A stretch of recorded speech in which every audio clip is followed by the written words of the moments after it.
Salam Sobat BSCD, dimanapun kita berada, semoga hari ini kita selalu dalam lindungan dan penyertaan Tuhan. Bersama dengan saya, Pendeta Ayu Sundari yang melayani di Resort GKI Marikoi, akan membawa perenungan firman Tuhan berdasarkan Hakim-Hakim pasal 4 ayat yang ke-17 sampai ayat yang ke-24, di bawah perikop Deborah dan Barak. Saya akan membacakan bagian firman Tuhan tepat ayat yang ke-23 sampai ayat yang ke-24. Demikian firman Tuhan. Demikianlah Allah pada hari itu menundukkan Yabin, Raja Kanaan di depan orang Israel. Dan kekuasaan orang Israel kian keras menekan Yabin, Raja Kanaan, sampai mereka melenyapkan Yabin, Raja Kanaan itu. Saudaraku, tema perenungan firman Tuhan hari ini ialah siapapun bisa dipakai Tuhan. Sobat BSCD dimanapun kita berada, Mario Teguh pernah berkata, orang bodoh akan dikalahkan oleh orang pandai. Orang pandai akan dikalahkan oleh orang cerdik. Orang cerdik akan dikalahkan oleh orang nekat. Orang nekat akan dikalahkan oleh orang gila. Dan semuanya akan dikalahkan oleh orang beruntung. Karena orang beruntung akan diberuntungkan oleh Tuhan yang berada di pihaknya. Saudaraku, sepandai, secerdik, sekuat apapun seseorang, jikalau tidak ada Tuhan di pihaknya, maka ia akan selalu menjadi seseorang yang dikalahkan. Firman Tuhan hari ini bercerita tentang seorang panglima pasukan Kanaan yang bernama Sisera tengah melarikan diri dari pengejaran Barak. Dalam pelariannya ia berjumpa dengan Yael, istri Heber. Yael adalah seorang perempuan biasa tanpa pengalaman berperang. Namun ia dipakai oleh Tuhan secara luar biasa. Sehingga setelah ia memberikan minum dan menutupi wajah Sisera dengan selimut, ia menancapkan patok kemah di pelipis Sisera sehingga ketika Barak menjumpai Yael, ia telah mendapati bahwa Sisera telah meninggal. Demikianlah cara Allah menundukkan Yabim, Raja Kanaan, dan menegakkan kemenangan atas bangsa Israel. Saudaraku, seringkali dunia mengukur segala sesuatu dengan seberapa hebat, seberapa kuat, dan seberapa berpengaruh seseorang baru dianggap mampu dan layak. Sehingga setiap orang yang merasa kecil, lemah, dan tidak mampu melakukan hal-hal besar dalam hidupnya, cenderung menutup diri dan membatasi diri. Namun, melalui sosok Yael kita belajar bahwa tidak perlu menggunakan ukuran dunia untuk berkarya bagi Tuhan. Hanya perlu tekad, keberanian, iman untuk melakukan hal yang benar dan besar.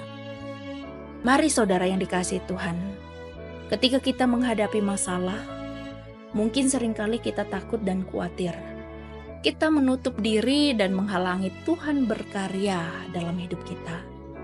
Kita belajar di firman Tuhan hari ini bahwa Tuhan dapat memakai siapapun, kapanpun dan dimanapun seseorang untuk menjadi alat di tangannya. Ya, bisa jadi kita menjadi alat di tangan Tuhan.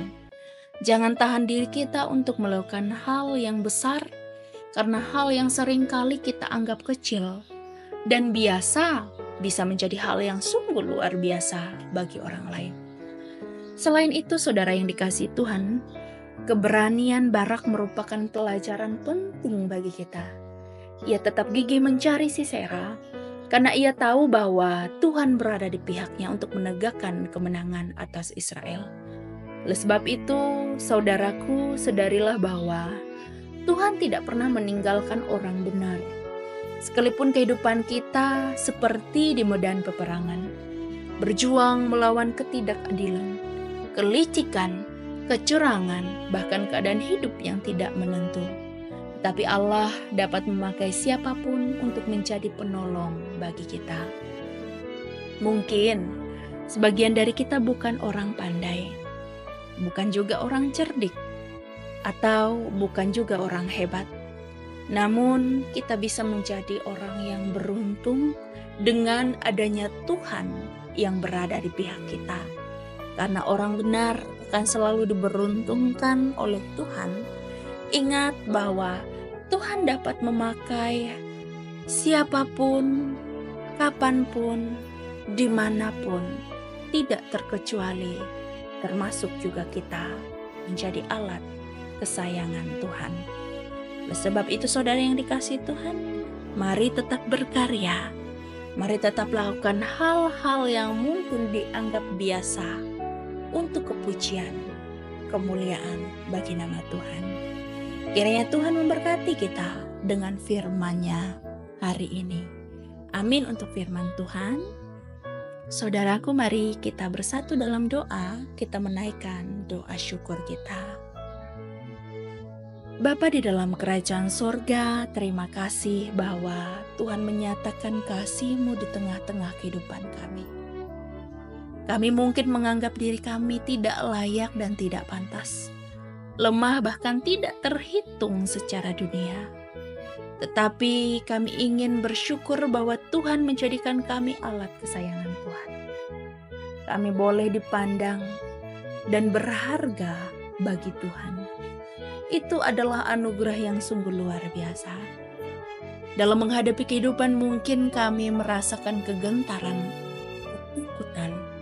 Tetapi biarlah Tuhan berada di pihak kami, sehingga kemenangan boleh nyata dalam kehidupan kami. Diberkati hari-hari hidup kami ya Tuhan. Diberkati sanak saudara keluarga kami dimanapun berada. Sehingga senantiasa bagian firman Tuhan hari ini boleh kami baca, renungkan bersama.